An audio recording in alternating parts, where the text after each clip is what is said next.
లేదు రెండు మాటలు if you want to say something. To begin with, even before I speak about Sai Siddhartha, ఒక్కసారి I'd like to thank the entire media for not just coming here, but మొన్న 1 week back release అయినటువంటి దండోరా cinema special screening చూసిన వెంటనే రాత్రి 11:45 12ish ఆ టైంకి ప్రసాద్ ల్యాబ్లో చూసినట్టున్నారు అందరూ.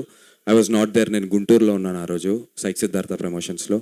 సో చూసిన వెంటనే ఇన్ ఇయర్స్ ఆఫ్ నా జర్నీలో 2 రోజుల తర్వాత ఎప్పుడో రివ్యూస్ రాసిన రోజున నేను నా పేరు చూసుకోవటం, బాగా చేసామో లేదా అనేది చూసుకోవటం. కానీ for the first time in this 18 years మీడియాలో నాకు తెలిసిన ప్రతి ఒక్క journalist, I cannot forget even one single person. రాత్రి 1:45 వరకు నేను కాల్స్ అటెండ్ చేస్తున్నాను. సో మీడియా వారు అందరికీ మనస్ఫూర్తిగా చాలా చాలా చాలా కృతజ్ఞతలు. Thank you so much. నాకు చాలా ఇంపార్టెంట్ టైంలో right before the blessing in disguise అంటారు, సినిమా పోస్ట్పోన్ అవటం, దానికి 1 week ముందు దండోరా లాంటి సినిమా వచ్చి నా పర్ఫార్మెన్స్ గురించి ప్రతి ఒక్కరు పర్టికులర్గా మెన్షన్ చేయటం. అందులో చాలామంది పెద్ద పెద్ద యాక్టర్స్ ఉన్నారు, వాళ్ళ మధ్యలో కూడా నేను కనిపిస్తున్నాను అని చెప్పి నా గురించి బలంగా గట్టిగా చెప్పినందుకు మీడియా వారికి థ్యాంక్ యూ. అండ్ సై సిద్ధార్థ గురించి Q&Aలో మాట్లాడుకుందాం మంజుష గారు. Very happy for you, very eagerly waiting to enjoy your success. ఎందుకంటే అది మా సక్సెస్ గా కూడా తెలుగు వాళ్ళు అందరం అనుకుంటాం కాబట్టి. సో చాలా ఈగర్ గా ఎదురు చూస్తున్నాము. Wishing you big success. And అక్కడ మన డల్లాస్పురంలో గీతా మాధురి గారితో షో చూడడానికి డాలస్ లో గీతా స్పెషల్ షో అరేంజ్ చేసాము. స్పెషల్ ప్రీమియర్ షో సై సిద్ధార్థ ఎక్స్ గీతా మాధురి అని చెప్పి మన Atharvana Bhadrakali pictures US distributors ఆ స్పెషల్ షో స్క్రీనింగ్ చేయడం జరుగుతుంది. సో డాలస్లో ఉన్నటువంటి యువకులు అందరూ యువకులు అందరూ వెళ్ళి గీతాతో పాటు స్పెషల్ షోని చూడండి. cheer for me. అక్కడ గెలిపించండి 1వ తారీఖు, ఇక్కడ మేము చూసుకుంటాం. I love you guys. Thank you. Super అండి, thank you so much. Just మనం ఒక 2-3 క్వశ్చన్స్ అట్ నుంచి లెట్స్ గో. ఇక్కడే దండోరాతో మంచి హిట్ కొట్టి మంచి పేరు తెచ్చుకున్నాయి ఈ రెండుకి. థ్యాంక్ యూ అన్న. ఇయర్ స్టార్టింగ్కి మళ్ళీ సై సిద్ధార్థ ఫస్ట్ డే ఎలా ఉంది? ఎక్సైట్మెంట్ ఉందా, భయం ఉందా? So Telugu cinema kick starts 2026 with Sai Siddhartha. Jan 1st రోజు రిలీజ్ అవుతుంది. అండ్ మీరు అడిగినటువంటి క్వశ్చన్, ఇయర్ ఎండ్ మంచి సక్సెస్తో 2025కి ఎండ్ చేస్తున్నాను. So 2025 is a very good year for me. దండోరా సక్సెస్ అవ్వటం, సురేష్ బాబు గారు నా సినిమాని అనౌన్స్ చేయటం సురేష్ ప్రొడక్షన్స్ అండ్ స్పిరిట్ మీడియాలో చాలా ఆనందం. అండ్ 2026 Jan 1st సినిమా వస్తుంది. భయంగా ఉందా, ధైర్యంగా ఉందా అంటే అన్న జెన్యూన్గా చెప్తున్నాను, December 12th టార్గెట్గా పెట్టుకుని నేను నా బ్లడ్ అండ్ స్వెట్ పెట్టాను నా ప్రమోషన్స్లో. ఇంకా anything and everything that I could do నేను చేశాను. December 12th టార్గెట్గా పెట్టుకుని మీడియా వారి నుంచి మీడియా నా కాంటెంట్ని చాలా బాగా తీసుకెళ్ళింది. సోషల్ మీడియాలో ఉన్నటువంటి చాలామంది కాంటెంట్ని పుష్ చేశారు. విపరీతమైనటువంటి హైప్ వచ్చింది. సురేష్ బాబు ని ఎంతవరకు నేను వాళ్ళని పుష్ ఎంత తీసుకెళ్ళగలుగుతాం? ఒక్కొక్క సినిమాకి ఒక్కొక్క మార్కెటింగ్ బడ్జెట్ ఉంటుంది. ఒక మార్కెటింగ్ బడ్జెట్ కొన్ని డబ్బులు ఇచ్చినా కూడా డబ్బులు ఎక్స్ట్రా తీసుకున్నా ఎక్కడ పెట్టాలి? కాంటెంట్ వదిలేసాం, ట్రైలర్ వదిలేసాం, టీజర్ వదిలేసాం, పాటలు వదిలేసాం. నేను ఏ లెవెల్కి వెళ్ళాను అంటే, పొలిటీషియన్స్ పాదయాత్ర చేస్తారు కదా, డోర్ టు డోర్ వెళ్ళి ప్రతి ఒక్కరిని ఓటు అడుగుతారు కదా, అలా దయచేసి నా సినిమా చూడండి అని అడుగుదాం అనుకున్నాను. ఎందుకంటే నేను 12th వరకు చేసిన ప్రమోషన్స్ ఇప్పుడు 18 రోజులు మళ్ళీ నిలబెట్టాలంటే ఇట్స్ నాట్ ఈజీ. నేను షేక్ అయ్యానన్నా, అవ్వలేదు అంటే కనుక అబద్ధం అవుతుంది. నేను నవ్వుతూ ప్రెస్ ముందుకు వస్తున్నా, నవ్వుతూ ఉంటున్నా, కానీ శివరయ్య అరే ఇన్ని రోజులు ఇంత కష్టపడి అంటే 18 years ఇంత చేసి ఈ డేట్ కోసం కదా, ఇలాంటి ఒక ప్రొడక్షన్ హౌస్ వచ్చి ఇలాంటి ప్రమోషన్ జరిగి ఇలాంటి సినిమా ఇలాంటి రిలీజ్ డేట్ కోసం కదా ముందుకు వచ్చాము. మళ్ళీ ఫెయిల్ అయిపోతానేమో అని భయపడ్డానన్న. ఇమాజిన్ ఇన్నేళ్ల తర్వాత అవకాశం వచ్చింది, రిలీజ్ డేట్ అనౌన్స్ చేసేసాము, సురేష్ బాబు గారు వచ్చారు, రానా అన్న వచ్చారు, అన్నీ అయింది. టక్కున 18 days పోస్ట్ పోండ్. ఎంత షివర్ అయి ఉంటాను. ఐ రిమెంబర్ నేను ఇక్కడే రామానాయుడులో స్పిరిట్ మీడియా ఆఫీస్ బయట రాత్రి 1:30-2 వరకు ఇక్కడే ఉన్నా. ఇంటికి వెళ్ళలేకపోయా. నాకు అసలు అర్థం కావట్లేదు నాకు ఏం చేయాలి.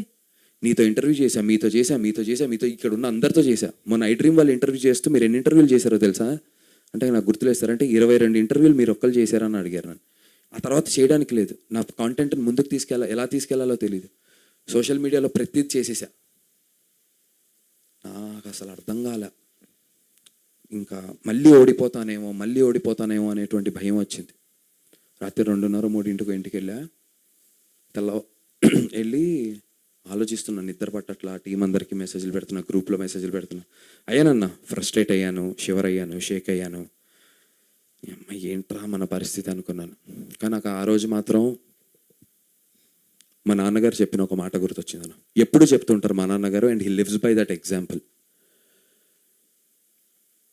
ధైర్యంగా ఉండురా, ఏది జరిగినా మన మంచికే జరుగుతుంది.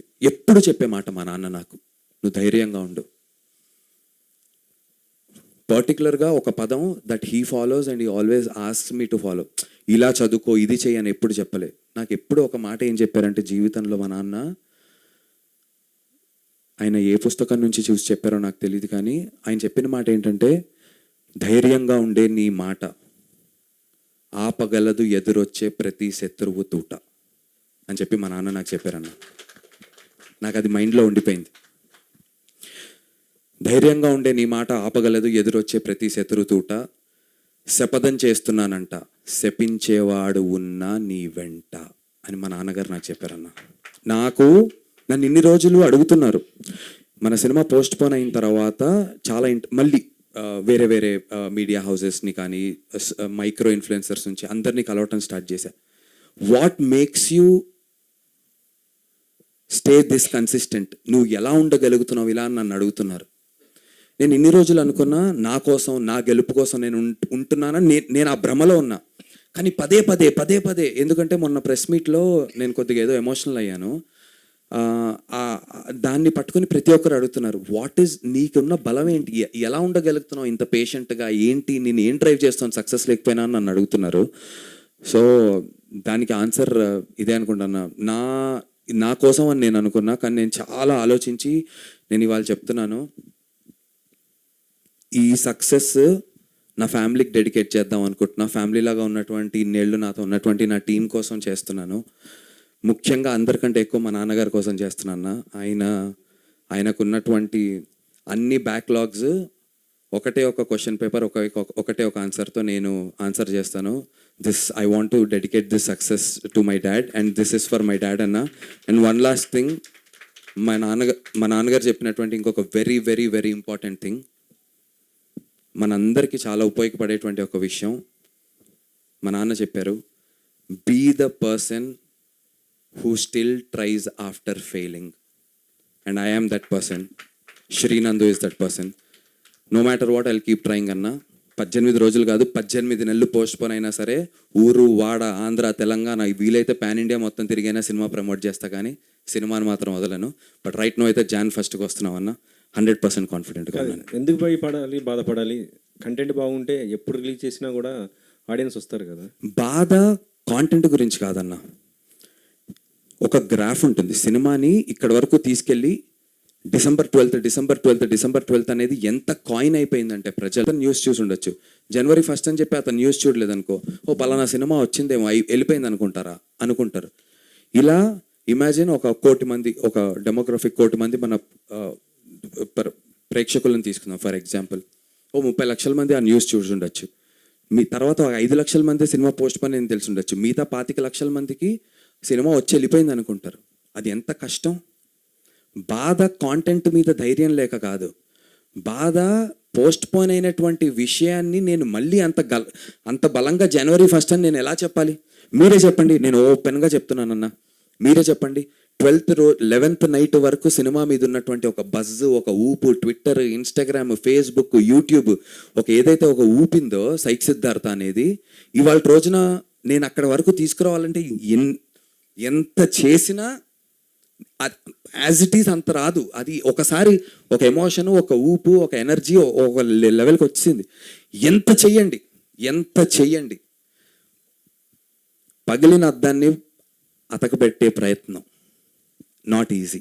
అతికిస్తున్నాం మోస్ట్ ప్రిసైజ్ వేలో, ఏమాత్రం బ్రేక్స్ కనబడకుండా చేసే ప్రయత్నం చేస్తున్నాం, కానీ అర్థమైతే పగిలింది కదా. అది బాధ. కాంటెంట్ మీద నేను ఇప్పటికీ ధైర్యంగా ఉన్నాను. అండ్ కాంటెంట్ గురించి